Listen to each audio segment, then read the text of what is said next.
Salut à tous, j'espère que vous allez bien. Bienvenue dans cette nouvelle vidéo sur l'immobilier. Je suis super content de vous retrouver.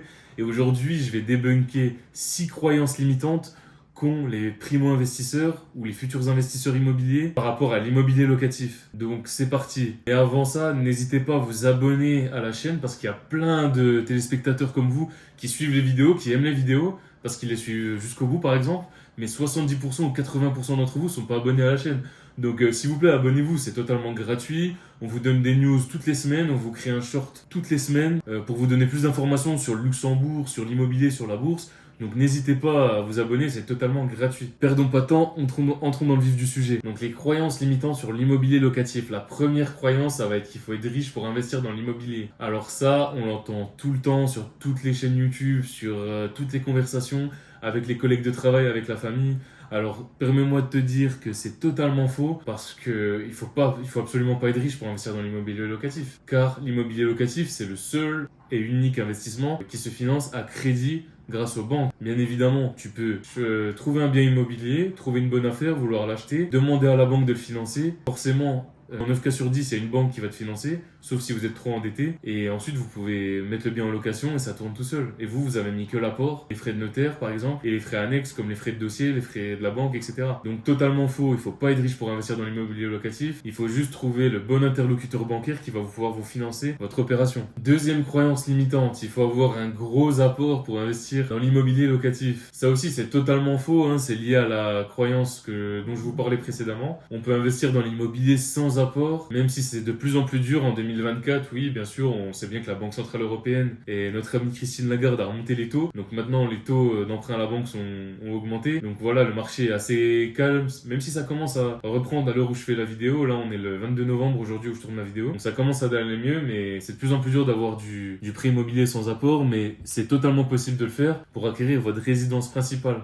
Donc ça va être ça le petit hack, ça va être de trouver un investissement locatif et de le faire passer en tant que résidence principale en disant bon, ok, vous allez habiter à l'intérieur, vous avez totalement le droit d'habiter à l'intérieur et ensuite vous avez le droit de changer d'avis et dire que c'était trop petit ou trop loin du travail ou vous avez trouvé un conjoint et que ça vous allait pas comme surface. Donc voilà, donc grâce à cette technique vous allez pouvoir investir dans l'immobilier sans apport car ça va être comme votre résidence principale pour le banquier. Mais attention à ne pas faire de prêt à taux zéro si vous faites ça. Troisième croyance limitante sur l'immobilier locatif, ça va être qu'il faut attendre 20 ans pour être rentable avec l'immobilier. Ça aussi, c'est totalement faux. Il faut que vous vous formiez à l'immobilier locatif parce qu'il faut bien acheter en dessous du prix du marché, faire des travaux de rénovation qui vont apporter du cachet à votre bien immobilier, trouver un locataire et ensuite, grâce à ça, vous allez avoir du cash flow positif. Il faut utiliser les méthodes de 2024, les méthodes rentables et puis les méthodes d'il y a 20 ans pour être rentable dès le premier mois d'exploitation et pas dans 20 ans comme avant. Donc pour ça, vous pouvez faire de la colocation, vous pouvez faire du Airbnb. Attention à être rentable en longue durée classique, en location classique si vous faites du Airbnb parce que c'est clairement dans le viseur de l'État et ça va pas durer ad vitam aeternam. Mais vous pouvez toujours l'exploiter pour le moment dans certaines villes. Donc voilà, à vous de faire vos recherches, faire vos devoirs et bien investir dans un bien rentable avec du cash flow positif. Donc c'est tout à fait possible. Quatrième croyance limitante, c'est il faut être un expert pour investir dans l'immobilier locatif. La réponse c'est encore une fois non parce que vous n'allez pas tout gérer dans l'immobilier locatif. Dans l'immobilier locatif, il faut trouver une bonne affaire. Ça à vous de le faire. Il faut bien négocier avec le vendeur. Ça aussi, vous allez l'apprendre. Faire du réseau, vous pouvez le faire vous-même. Il suffit de prendre les numéros des agents immobiliers, être gentil avec eux,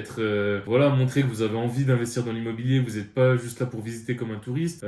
Mais ensuite, voilà, les travaux de rénovation, c'est pas vous qui allez les faire, sauf les plus faciles. Mais c'est pas vous qui allez les faire. La comptabilité, c'est pas vous qui allez la faire. La signature de l'acte chez le notaire, c'est pas vous, c'est le notaire qui va le faire. C'est le notaire qui va regarder s'il y a un vice caché sur votre appartement. Donc voilà, le secret en immobilier, c'est pas d'être un expert dans le domaine, c'est d'être entouré d'une bonne équipe compétente qui va vous aider à faire un investissement sécurisé et rentable. Cinquième croyance que je rencontre souvent et que tout le monde croit qui est réelle en immobilier locatif, c'est qu'il faut du temps pour investir dans l'immobilier. Alors ça, c'est vraiment l'excuse qui m'énerve et que je ne comprends pas, même si bien sûr je comprends que vous ayez des enfants, que vous avez un travail prenant, vous avez des enfants, que c'est pas facile, mais tout est une question de priorité. Voilà, moi je connais des gens, ils veulent faire du sport, ils ont fait de ça leur priorité, ils en font tous les jours de la semaine et tous les jours à la même heure, ils sont au sport entre midi et 2, ils arrivent à trouver des horaires aménagés avec leur employeur pour aller au sport, ils arrivent à aller le soir, ils arrivent à avoir une alimentation saine pour que leurs efforts à la salle de sport servent à quelque chose quoi. Donc c'est tout à fait possible. Maintenant, c'est pareil pour l'immobilier. Prenez du temps dans votre emploi du temps, dites-vous,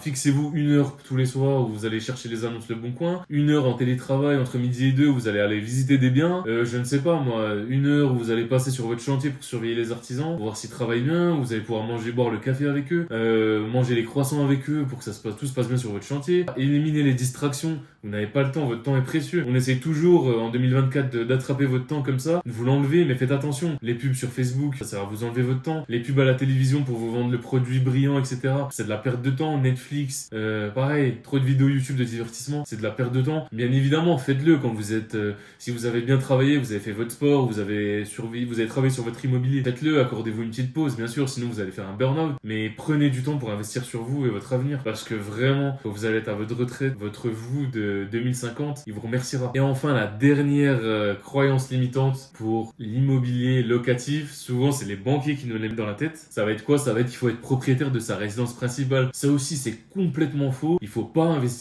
forcément être propriétaire de sa résidence principale pour investir dans l'immobilier locatif. Bien au contraire, ça peut vous handicaper. Si vous achetez une maison à 500 000 euros et que ça couvre vos 35% d'endettement, game over. Ça va être un red flag chez votre banquier, il va complètement vous bloquer. Il va vous dire, je suis désolé, monsieur Khaled, c'est bloqué pour vous et vous n'allez pas pouvoir investir. Fallait pas acheter une maison trop chère. Alors qu'avant, quand vous allez voir votre conseiller bancaire, il va vous dire qu'il faut acheter votre résidence principale avant d'acheter un investissement locatif. C'est complètement faux, je l'ai fait. Moi, j'ai acheté un super studio de 58 000 euros, j'ai fait des travaux dedans, mais j'avais ni ma voiture, ni à crédit. Bien évidemment, faites attention à ça aussi. Et ni ma résidence principale, et j'ai réussi. J'ai galéré, oui, parce que j'étais que dans une banque en ligne, c'est encore un autre problème, mais j'ai galéré, mais j'ai trouvé l'investissement. Donc moi, je vous conseille de faire un investissement locatif ou deux, et ensuite d'acheter une résidence principale qui est pas trop chère, et de l'avoir vraiment comme une affaire rentable, pour pouvoir la refaire et qu'elle vaille plus à la sortie, que d'acheter une résidence principale trop chère et de bloquer. Donc moi, je vous conseille de faire un ou deux invests locatifs, et ensuite d'acheter votre résidence principale. Et ne vous en faites pas, si votre conseiller bancaire à la caisse d'épargne ne le comprend pas, une autre banque le comprendra et voudra bien vous prêter, et vous voudra comme client. C'est fini pour cette vidéo, j'espère que ça vous a plu. Abonnez-vous, c'est totalement gratuit, on sort une vidéo par semaine sur l'investissement locatif. En immobilier, l'investissement en bourse. N'hésite pas à télécharger ton e-book totalement gratuit. Tu mets ton mail, tu vas le recevoir, c'est totalement gratuit. Si jamais tu reçois pas l'e-book, regarde dans tes spams ou envoie-nous un message privé sur Instagram. On va remédier à ça. Et si tu es intéressé pour te former dans l'immobilier, n'hésite pas à prendre un appel avec nous dans la description sur l'immobilier et sur la bourse et on verra comment on peut te former. C'était Khaled pour la vidéo. Ciao, ciao.